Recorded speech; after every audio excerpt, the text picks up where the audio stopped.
Toute cause a son effet, tout effet a sa cause. Tout arrive conformément à la loi du tout. La chance n'est qu'un nom donné à la loi méconnue. Il y a de nombreux plans de causalité, mais rien n'échappe à la loi. Alors le sixième principe dont je vais vous parler aujourd'hui est le principe de la causalité. Alors ce principe nous éclaire tout simplement sur le fait que tout dans l'univers est soumis à ce principe, à cette loi de la causalité et que absolument rien n'arrive au hasard.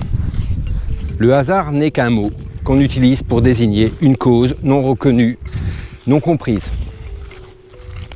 En réalité, un pur hasard n'existe pas. Derrière toute cause visible se cache une infinité de causes invisibles. Chaque événement présent n'est que le maillon de la chaîne d'une longue suite d'événements, de causes et d'effets passés, et n'est rien de plus qu'une infinie succession d'événements à venir. Ceci nous montre bien la relativité des choses et des événements qui se succèdent. Et en réalité, il n'y a ni petite ni grande chose dans l'esprit de ceux qui a tout créé. Ce sont des millions et des millions d'événements, de causes et d'effets qui, de l'aube de l'humanité jusqu'à aujourd'hui, m'ont conduit à vous parler dans cette vidéo. Et il est évident également que le fait que vous regardiez cette vidéo va influencer forcément des événements dans votre vie, dans la vie des gens que vous allez rencontrer, ici, maintenant, mais également dans le futur.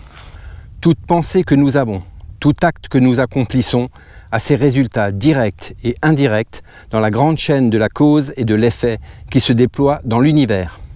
Encore une fois, absolument rien n'échappe au principe de la causalité.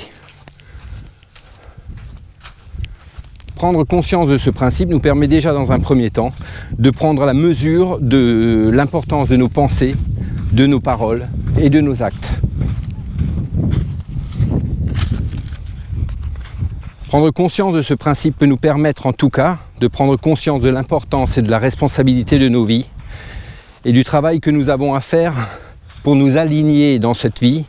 Et quand je parle de l'alignement, c'est un alignement sur le plan physique, émotionnel, mental et spirituel bien sûr, mais c'est surtout, avant tout, un alignement par rapport à nos pensées, nos paroles et nos actes. Aligner nos pensées, nos paroles et nos actes peut nous permettre tout simplement de ne plus être des victimes de ce principe de la causalité, mais de devenir des maîtres de la transmutation mentale.